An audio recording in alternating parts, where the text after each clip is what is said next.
Hello students, good morning. कैसे हैं आप? क्या कह रहे हो, सो रहे हैं अभी? जल्दी से उठ जाओ। थोड़ी सी फुर्ती लाओ अपने शरीर में और मुंह पर पानी मारो, क्योंकि आज ध्यान से देखो क्या लिखा हुआ है बोर्ड पर। क्रांतिक कोण।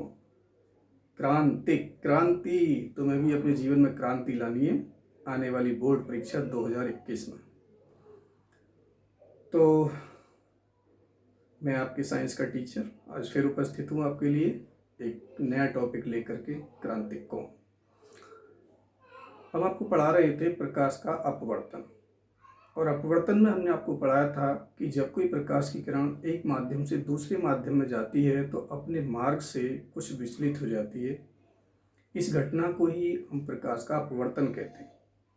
इस अपवर्तन में एक इम्पोर्टेंट बात हमने आपको और बताई थी कि जब प्रकाश की किरण विरल माध्यम से सघन माध्यम में जाती है तो अभिलंब की ओर झुक जाती है, और जब सघन माध्यम से विरल माध्यम में जाती है तो अभिलंब से दूर हट जाती है। यानी प्रकाश की किरण जब सघन माध्यम से विरल माध्यम में जाती है तो अभिलंब से दूर हट जाती है। इस स्थिति में जो आपतन कोण का मान है वो अपवर्तन कोण से कम होगा। देखिए कैसे। यहाँ पर मैंने ये एक तल बनाया है। इस तल से नीचे का जो माध्यम है वो सघन माध्यम है, जैसे कि कांच। जानते होंगे विरल माध्यम और सघन माध्यम, मैंने आपको लास्ट वीडियो में पढ़ाया था। जिस माध्यम में प्रकाश की चाल कम होती है वो सघन माध्यम होता है, और जिस माध्यम में प्रकाश की चाल अधिक होती है वो विरल माध्यम होता है। तो कांच सघन माध्यम हो गया, वायु विरल माध्यम। जब प्रकाश की किरण सघन माध्यम यानी कांच से वायु में जाएगी तो अभिलंब से दूर हट जाएगी। ये मैंने आपका अभिलंब बनाया है 90 डिग्री के एंगल पर। तो देखिए, एक प्रकाश की किरण मैंने यहाँ से इस तरीके से ली, एक प्रकाश की किरण इस तरीके से गई सघन माध्यम से। तो प्रकाश का नियम है कि प्रकाश सदैव सीधी रेखा में चलता है, तो ये सीधा ही जाना चाहिए। लेकिन जब प्रकाश एक माध्यम से दूसरे माध्यम में जाता है तो अपने मार्ग से कुछ विचलित हो जाता है, और सघन से विरल में जाता है तो अभिलंब से दूर हट जाएगा। यानी ये प्रकाश की किरण इस तरीके से निकल जाएगी आपकी। ये आपका आपतन कोण हो गया I, और ये अपवर्तन कोण हो गया R। तो ये कहलाती है हमारी अपवर्तनांक की स्थिति। अब देखिए, ये I है।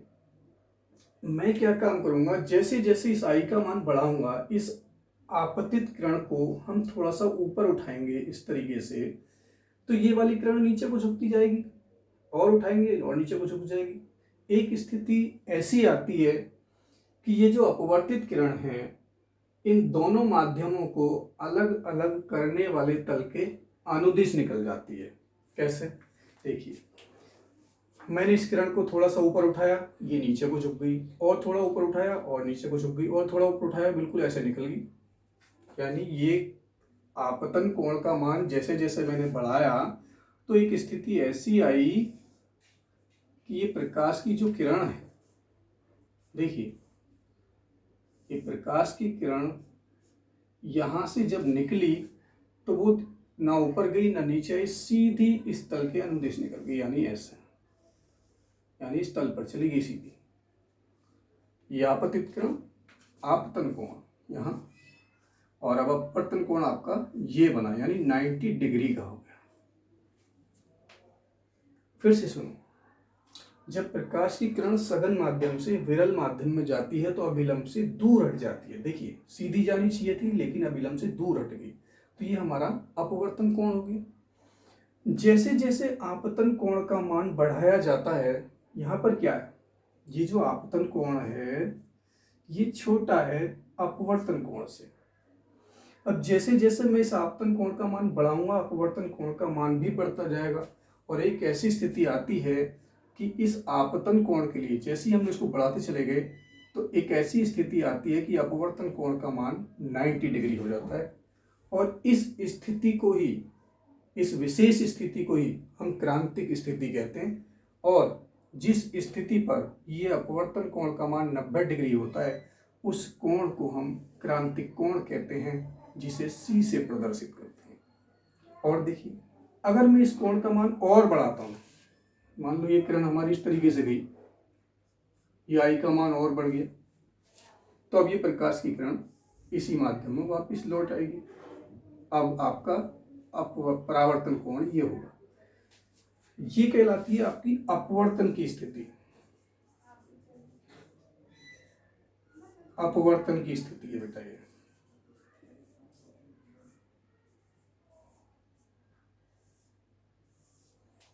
क्योंकि प्रकाश एक माध्यम से दूसरे माध्यम में चला गया। ये है आपकी क्रांतिक स्थिति।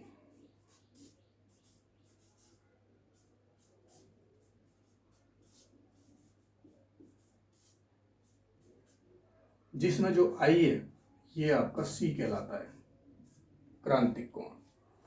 और ये है आपका परावर्तन। प्रकाश जिस माध्यम से गया उसी माध्यम में वापस लौट आ गया, ये है परावर्तन की स्थिति।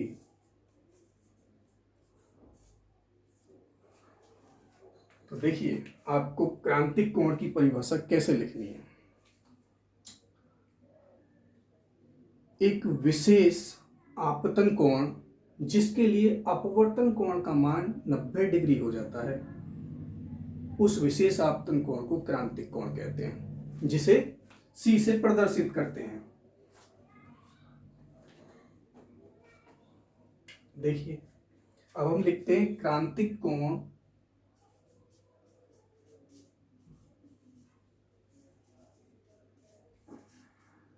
तथा माध्यम के अपवर्तनांक में संबंध। ये है हमारा कांच माध्यम, ये है वायु। प्रकाश की किरण सघन माध्यम कांच से विरल माध्यम में जा रही है, तो कांच के सापेक्ष वायु का अपवर्तनांक, कांच यानी कि G N A बराबर स्नेल के नियम से, हमने आपको स्नेल का नियम पढ़ाया बेटा लास्ट वीडियो में, स्नेल के नियम से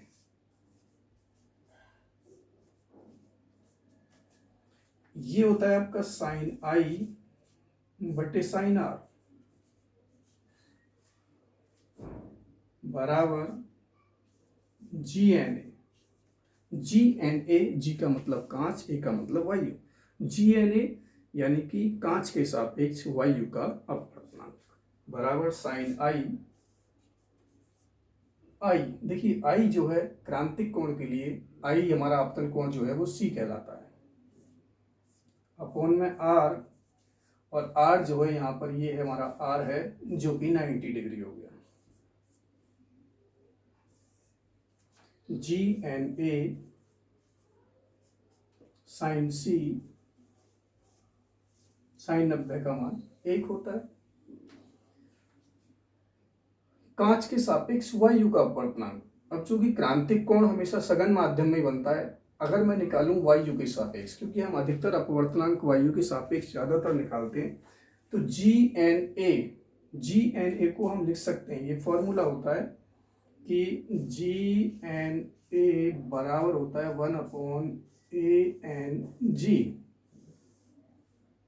तो जी एन ए बराबर लिख सकते हैं 1/a/n_g बराबर साइन सी अपॉन 1, और दोनों ओर का व्युत्क्रम यदि हम कर देते हैं तो ये हो जाएगा जी एन ए बराबर 1/sin सी।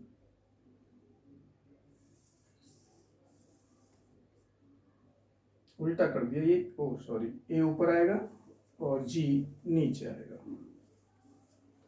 यानी वायु के सापेक्ष कांच का अपवर्तनांक बराबर 1/sin सी, और इसको हम ज्यादातर n बराबर 1/sin सी लिख देते हैं कि अपवर्तनांक और क्रांतिक कोण में संबंध होता है कि n बराबर 1/sin सी, और 1/sin सी को हम कोसेक सी भी लिख सकते हैं। साइन सी भी रहने दीजिए आप, क्योंकि अधिकतर बच्चों को साइन कोस टेन के मान ही याद होते हैं, कोसेक तक नहीं पहुंच पाते, तो हम इसको n बराबर 1/sin सी ही लिख देते हैं। तो देखिए हम इस n बराबर 1/sin c पर अब आपको एक क्वेश्चन कराएंगे। ये क्रांतिक कोण की परिभाषा आपको याद होनी चाहिए, बहुत इंपॉर्टेंट परिभाषा है, अच्छे तरीके से इसको लर्न करें।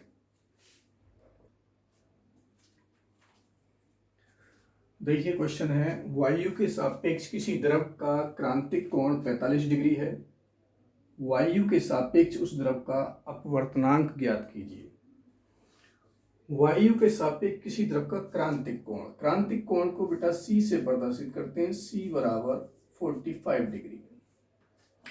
वायु के सापेक्ष उस द्रव का अपवर्तनांक यानी वायु के सापेक्ष an, द्रव को हम लिक्विड बोलते हैं, ANL फॉर लिक्विड, ये हमें ज्ञात करना है।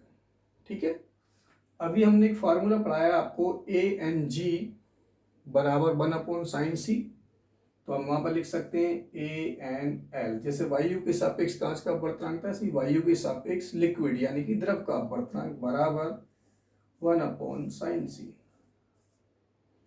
ANL बराबर 1/sin c यानी कि 45 डिग्री, c का मान आपको दिया हुआ है। 1/sin 45, sin 45 का मान 1/√2 होता है। 1/√2 ये ऊपर पहुंच जाएगा, √2 हो गया, और √2 का मान 1.414 होता है। तो ये आपका आंसर हो गया। यहाँ पर आपको कुछ मान याद रखने होंगे, जैसे कि यूपी बोर्ड में होम साइंस की गर्ल्स होती हैं, उनके पास में मैथ्स नहीं होता है, तो उन्हें कुछ ट्रिग्नोमेट्री अनुपात के मान याद होने चाहिए। साइन 30 की वैल्यू 1/2 होती है, साइन 45 1/√2, और साइन 60 √3/2, साइन 90 1, और साइन 0 भी याद रख सकते हो, साइन 0 का मान 0 होता है। उसके अलावा आप √2 का मान याद रखिए, 1.414 होता है, और √3 का मान 1.732 होता है। ये आपको याद होने चाहिए, न्यूमेरिकल्स में आपको बहुत सहायता करेंगे। आशा करता हूँ आज मेरे द्वारा समझाया गया टॉपिक क्रांतिक कोण आपको अच्छे से समझ में आया होगा। नेक्स्ट वीडियो में हम आपको एक नया टॉपिक लेकर के फिर उपस्थित होंगे। तब तक के लिए धन्यवाद।